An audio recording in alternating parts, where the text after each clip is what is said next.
L-ammont ta' turisti li żaru pajjiżna f'Mejju li għadda ra żieda qawwija ta' kważi 19% meta mqabbel mal-istess xahar tas-sena li għaddiet. ċifri tal-Uffiċċju Nazzjonali tal-Istatistika juri li f'Mejju li għadda kien hawn fostna aktar minn 262,000 turist, bl-akbar suq jibqa' dak tar-Renju Unit segwit mill-Ġermanja u Franza.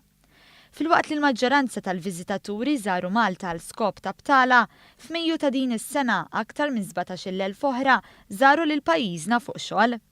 Il-maġġoranza tat turisti li żaru lil pajjiżna f'dan iż-żmien kellhom madwar 25 u 44 sena.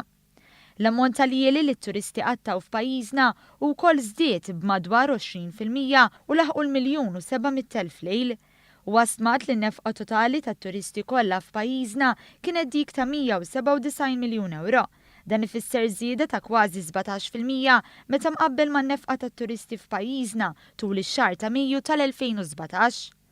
L-NSO żied jgħid li fl-ewwel 5 xhur tas-sena żaru lil Malta aktar minn 900,000 turist u wasmat li nefqu f'pajjiżna aktar minn 628 miljun, żieda ta' 12% meta mqabbel mal-ewwel 5 xhur tas-sena li għaddiet.